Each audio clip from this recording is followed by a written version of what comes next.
about their experience by military authority in those days, and on dire consequence if they did, felt that here in the 70s, many years later, that they didn't want to go to the grave with their story. They wanted to tell somebody reliable. And being a local boy and having been to the moon, they considered me reliable enough to whisper in my ear their particular story and their association with the Roswell crash, including the family of the undertaker who provided coffins for the alleged alien.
Listened to our story and said, the Admiral said, well, I don't know that story. I don't know that that's true, but I will find out.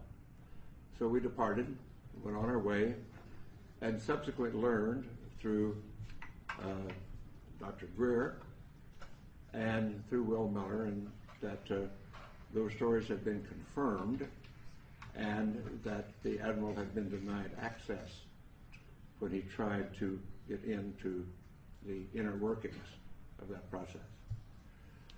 And we had confirmation of that, although that Admiral now denies the fact that this is the fact. So my story is essentially that. I do have no first-hand experience with the ET effort, except the fact that I know all of these research people that you'll hear from today, and those, some who are not here today, who have spent a long amount of their lives and time doing research into the alien visitation, UFO crashes, and so forth.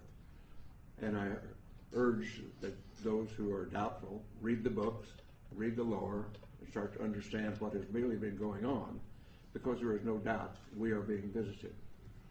And as a person who is a part of the first generation of being a spacefarer of our civilization and having gone to the moon, and realizing that I do and many of us do now, that have seen the Hubble pictures from space, the universe that we live in is much more wondrous, exciting, complex, and far-reaching than we were ever able to know up to this point in time. And the fact we have wondered, were we alone in the universe forever? Only in our period do we really have evidence, no, we're not alone. We're just one planet with intelligent life on it, and probably it is time, now that we are spacefarers on our planet, that we get active, because we're really universal beings. And in the long stretch of things, if we think about it in the longest possible range, we realize, and I realize this from my studies in astronomy and astrophysics, our sun will burn out in due course, and we have to be off this planet if our species is to survive. So anybody, any species, any planet that is on around the mainstream star like ours is, only has a finite amount of time on that star before it burns out. And so our destiny, in my opinion, and we might as well get started with it, is become a part of the planetary community of nations, of planets, just like when we were much newer on this planet, valley or across the next mountain, and we started forming community and reaching ourselves. At this point in human history on this planet, we're now starting and ready should be to reach out beyond our planet and beyond our solar system to find out what is really going on out there. And the 20th and 21st century that we now live in, the beginning of the Industrial Revolution really didn't take off until the 19th century. And I tell the story to some of my younger audiences, particularly in schools, that my great-grandparents went across from South Georgia to West Texas in a covered wagon at the end of the Civil War in the 1870s. My family, my father's generation, was involved with going off the planet in aircraft. And less than 100 years later, I went to the moon. So from covered wagons to going to the moon in less than 100 years is a history of the development of our civilization in not our lifetime, but a couple of generations. And so it's time to start thinking in those terms.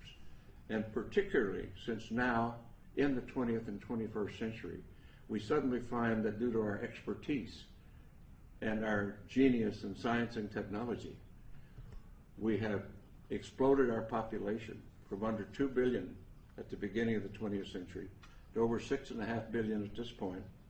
And our consumption patterns are clearly indicating that we are utilizing our non-renewable resources at an unacceptable rate, a non-sustainable rate. So we've got a lot of thinking to do about what being an advanced civilization really means. But let's put all that aside for a moment because we're here to talk about disclosure. And what I am suggesting is it is now time to put away this embargo of truth about the alien presence. And I call upon our government to open up like other governments have, and you will hear about that this morning. Like the Belgians have, the French have, the Brazilians have, the Argentines, the Mexicans have all released their files. It's about time now that we do the same thing and become a part of this planetary community that is now trying to take our proper role as spacefaring civilization. Thank you very much for your attention.